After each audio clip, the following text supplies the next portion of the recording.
hadn't really thought about reading Chris Claremont's run on the X-Men until I had watched X-Men 97, and I was told a lot of the story arcs and a lot of events that happened in X-Men 97 were adapted from Chris Claremont's run, and some of it was from the new X-Men by Grant Morrison. Now, I've read all of that. X-Men 97 made me so invested. I had, like, of course, everybody that would know anything about the X-Men in like a surface level has watched the movies, and I'll guessing a lot of mainline or mainstream knowledge on the X-Men was based off those movies.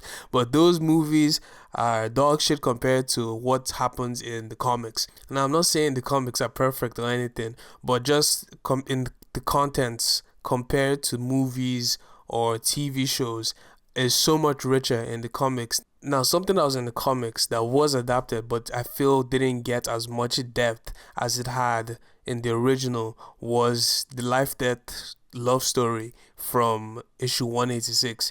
This story to me is so not complex, but it's so story rich, and the panels add so much context of what is happening between these two characters as they like each other and as they grow a fondness for one another, and it shows the emotional states at different situations and how they deal with these emotions. Now, I'm going to add a recap into the video, and if you have seen issue 186, I personally recommend you to skip the recap and just go into what I'm saying, because I'll still use visuals from the comic. This issue takes place after Storm and Rogue had a run-in with the US military, which resulted in Storm being hit by an anti-mutant ray in order to protect Rogue. Getting hit by that ray causes Storm to lose her powers. Issue 186 opens up with Storm depressed and without hope. In a panel that was really a step up from how characters were usually drawn in this run of X-Men, thanks to the hard work of Barry Windsor-Smith and Terry Austin, they really capture how beaten down and depressed Storm is in this opening panel. Storm's bedrotting is interrupted by Forge, who walks in trying to get her to get up and eat because he refuses to watch her starve herself to death. Now, Forge is invested in the well-being of Storm because that anti-mutant ray that Storm got hit with was his invention, and he feels guilt over her life being ruined. After failing to encourage Storm, Forge storms out. In his later introspection, he contemplates his care for Storm and how this care might not just be because of his guilt. He can also see that they seem very much alike. And also, he seems to be falling in love with Storm because of her beauty, which I don't blame him. All this is revealed in one of Chris Claremont's classic mid-issue recaps. This recap is special because it's shown using Forge's homemade projection system that uses his whole house as the projection. It's very much similar to a House of Illusions. This recap is interrupted by Storm, who comments that she isn't happy that Forge saved her after she had lost her abilities. Her believing that her abilities were herself, and in her losing her abilities, it means that she has lost herself. Storm and Forge have one of many conversations that enlightens Forge about Storm, as he seems to have put Storm on a pedestal, which comes from him not knowing a lot about Storm herself. She reveals she's just like every other person, and in this same conversation, it's highlighted that Storm seems to have a fear of heights, because normally she can fly, but now without her abilities, she seems to have lost her connection with the weather. This lack of connection has also made her feel disconnected from life, believing it is not worth living anymore. This thought process is chastised pretty heavily and pretty harshly by Forge. You see, Forge has been to Nam, during which he lost his leg. This loss putting him in the same mindset as Storm, believing life isn't worth living anymore. More is revealed of the character of Forge when he sees Storm in a dress, and because of his inability to express his emotions, she assumes she read the situation between them wrongly and goes to change. We get more cute moments between the two characters that show their chemistry with one another, and throughout the issue we've gotten hints of both of them developing feelings for each other. This comes to a point when Forge tries to impress Storm by projecting a thunderstorm going on outside the house inside the house. Terrified at the sight of the thunderstorm, Storm confides in Forge on the reason why she is afraid. She explains that while she had her abilities, she always had to keep her emotions in check because any emotion she felt on the inside was expressed by her control on the weather on the outside. They are interrupted by a call for Forge, and while Forge takes his call, Storm decides to use her time to call Professor X to let him know she's doing alright. But she finds out she isn't actually doing alright because on that phone call she overhears Forge with a US government general. It is revealed to Storm that Forge is the person that had created the weapon that took away her abilities, and he's also secretly holding her captive for the government. This is quite the revelation to Storm because she had grown a fondness for Forge. Finding all this out, Storm proceeds to look for a way of escape, and in the process is projected into that thunderstorm that we saw earlier. It is impossible to escape without his help. That is until Aurora seems to have channeled her powers one last time and called on lightning to strike his house and deactivates the projection. And without his illusions, Forge and Storm have one last conversation. She calls out his lies and how she can't trust him anymore. She tells him how his loss has turned him cold, cruel, and deceptive, secluding himself to a place without people, separating himself from his people, and this separation is what allows him to create these weapons that could be used to harm his own people. She looks around and sees how his house is a reflection of what his loss turned him into and refuses to let her loss do the same to her, deciding to walk away from it and not live by it. And she ends the story stronger than she started it. So this was the first time we really saw Storm introspect about romance, and it really comes at a bad time because the person that she is falling in love with is the guy that put her in this situation, in a situation where she was vulnerable, and this vulnerability is what caused her to have this emotional connection with him. And I'm not saying Forge is like a bad guy, a manipulator or anything like that, but you can't really say he's the best guy. I would say if anything he's very stupid because the way Storm gets put into that situation was through just sheer dumbness from his side. He gets instructed by the military to help build a ray gun that takes away the abilities of mutants. But then this military guy that's obviously evil steals the gun and uses it to against Storm and Rogue, and the Forge is there to stop them, which shows that he's a good guy. And after this whole thing happens, we don't get much about Forge before all this happens. This was like his debut in the comics. We also know that he lives in seclusion. He's like a hermit is how he lives. He's a hermit. They ask him to build machines. He builds it for whoever asks, and that's it. His mutant power is just him being able to build things, which is it's a cool ability, but it never really came across to me as it's like the same as the guy whose ability was to speak every language, which sounded kind of lame, but they ended up making him pretty cool in the Messiah War, which I thought was actually pretty funny because I think up until then I didn't really look into New Mutants. I know after his introduction in X-Men he got changed into New Mutants, and I always thought he was okay. That's a tangent, but like that character Cypher, pretty cool by the time you get to Messiah War. But what I'm getting at is in issue 186, they show a lot of parallels between these two characters where they have dealt with similar situations, but the outtakes from that situation, what they took away from that situation, was very different and made the characters very different, like almost opposites to one another, while these similarities drew them close enough to start forming a romance. Like both these characters have to deal with loss. and Forge had dealt with it like his version of loss prior to Storm, where his loss was his leg, and during the Vietnam War, he came too close to a bomb, lost his leg, and he says this loss made him want to kill himself. And similar to Storm, when Storm loses her mutant abilities, and you see her in the beginning of the issue, she's so depressed that she couldn't get up to eat.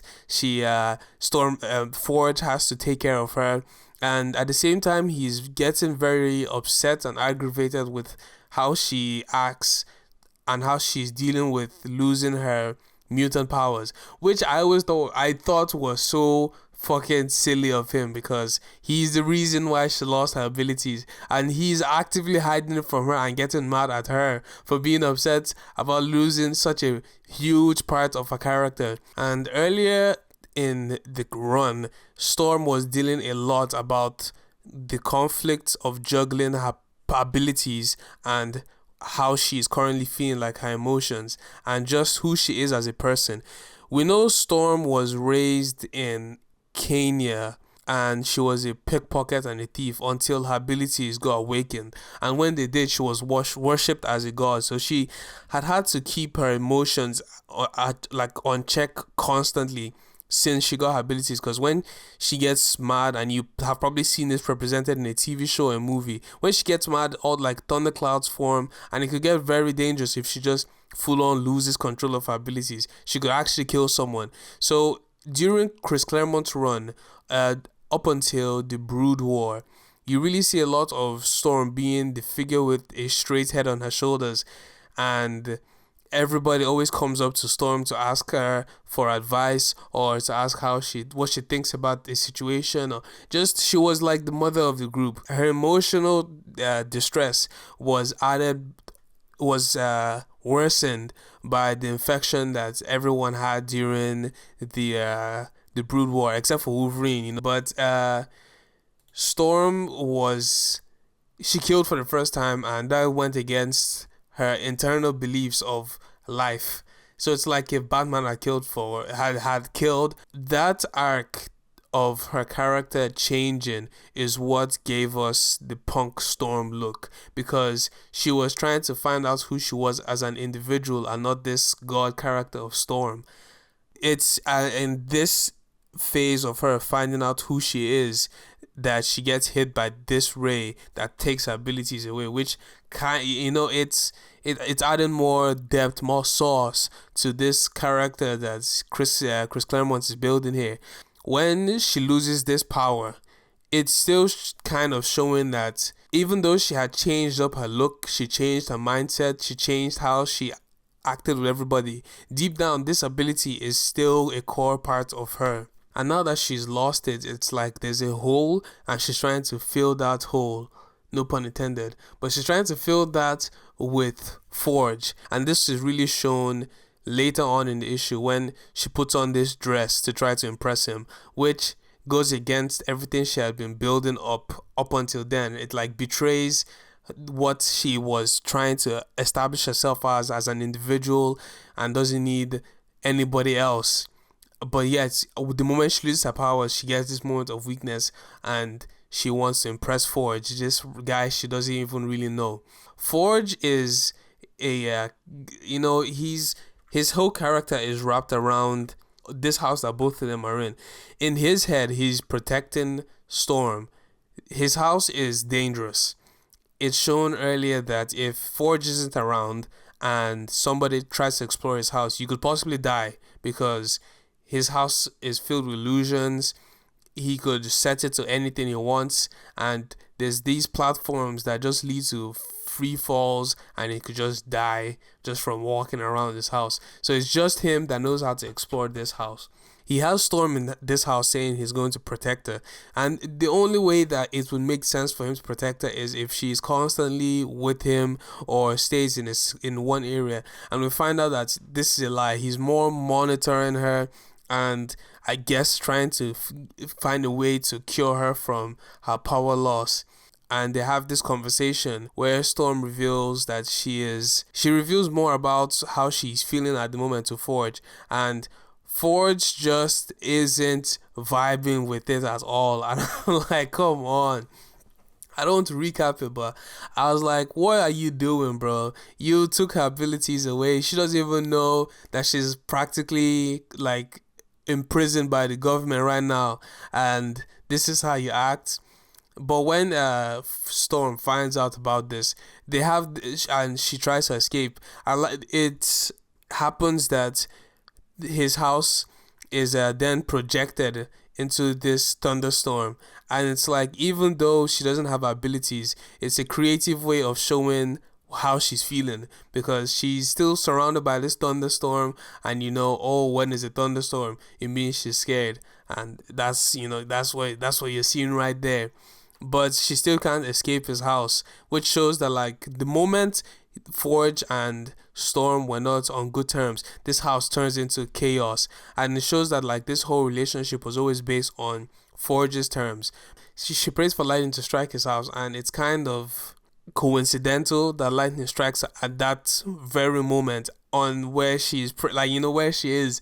And it's like, I think this is less of a coincidence and more of her using her abilities for, like, in just that split moment, she uses her abilities right there. Now, I don't really know what this, like, that is supposed to represent, or what you're being told. If you know what that means, you know where to go. Just those comments. But her and Forge have one last conversation, and it's like, throughout this comic, or this romance between both of them, it's just been a lot of them talking and slowly revealing some stuff about each other. But in this final conversation, it's brutally honest, especially on Storm's side, where she completely calls out everything that Forge has done. And it's like, come on, you're the reason why I lost my powers. The mutant that has been lying, like, it's a tough conversation. And Forge is still trying to convince her to stay so that they could try to get her powers back. And I think this is more of his guilty conscience than it is for helping her. And I don't know, Forge doesn't really get the best look in this issue. But you can see why I like it, though, is that, like, it's the characters don't always have to be likable. Like, I know Forge isn't a good guy, but I see what would make Storm almost fall in love with him. And Storm hits him hard and just leaves. And it's like, yeah, you're a bad guy. You need to change. You need to be different. You need to go on an arc to change yourself. And I'm pretty sure he does, because I skimmed a little bit of the later issues of the run. I stopped at issue 207 for reasons that I would probably say in my video about Chris Claremont's run. But I skimmed a little bit of the later issues, and I saw Forge was in some of them as an X-Man. So I'm assuming he goes through that redemption arc, and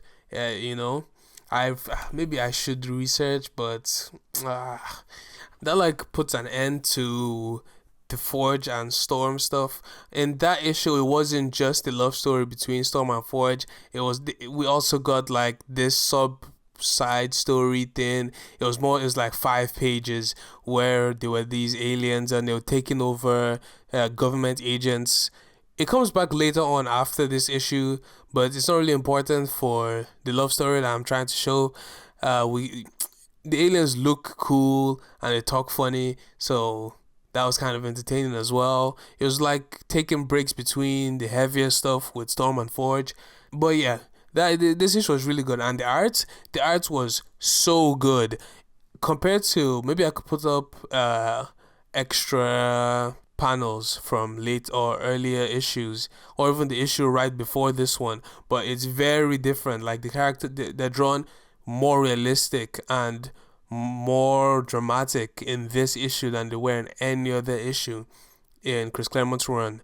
I don't know if this art style comes back later on, but as far as I had read, no, it hasn't.